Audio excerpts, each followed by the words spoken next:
Доброго времени суток! Приветствую вас на моем канале. Нашла очень интересный, даже такой юморный, с юмором рассказ. Вот сейчас вам покажу. ЗОЖ номер 18 2009 года.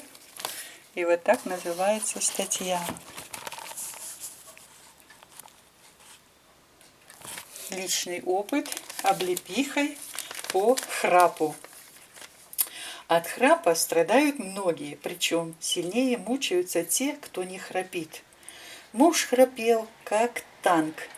Под эту серенаду не могла заснуть до утра и на работу шла совершенно разбитой. Так продолжалось 8 лет. Помог случай. Я простыла. Лечилась народными методами, но заложенность носа не проходила. Все известные средства перепробовала, и капала, и промывала, и грела, безрезультатно. И тут мне коллега по работе посоветовала на ночь капать в каждую ноздрю по 2-3 капли облепихового масла, подержать нос кверху, а потом ложиться спать. Сказала, что масло еще от храпа помогает. Не поверила, но деваться было некуда. Да и муж, у которого тоже был вчера заложен нос, стал говорить, что когда я болею, храплю.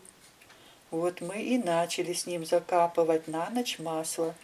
Лечились так ровно месяц. И, как ни странно, муж перестал храпеть. Раньше читала, что храп опасен, потому что небный язычок во время сна закрывает доступ кислорода в организм. Стала штудировать медицинскую литературу и статьи про храп. Выяснилось, что у храпящих ослабевают мышцы небного язычка. Нашла очень простую гимнастику. Надо набрать полную грудь воздуха, растянуть губы в улыбке и на выдохе произносить длинный звук «и». Делаю эту гимнастику дома. Но как-то отправилась в лес по грибы, отошла от нашего поселка на приличное расстояние, посмотрела по сторонам и завела свою песню. И вдруг увидела дедулю, смотрящего на меня из-за дерева квадратными глазами.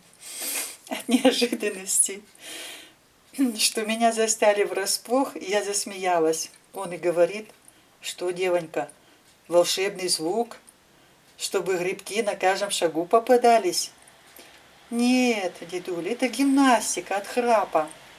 А ну расскажи, а то сноха так храпит, что стекла в окнах дрожат. Рассказала ему и про масло, и про гимнастику. Дедуля поблагодарил, и мы с ним разошлись. Отошла я метров на 20, набрала полную грудь воздуха и не успела начать свой выдох, и как услышала с противоположной стороны, как поет в кавычках дедуля. Я захохотала. Дедуля повернулся, помахал мне рукой и тоже засмеялся. А эхо-то в лесу, ого, какое! Михайлова Любовь Анатольевна, Ленинградская область, Выборгский район, поселок Песочное. Ну что ж, интересный рецепт, правда? С юмором такой, но муж с женой избавились от храпа. Ну что ж, попробуйте, если у вас эта беда с храпом, то вот, пожалуйста, вам рецепт, как люди избавились. И вам советую, попробуйте, и у вас получится.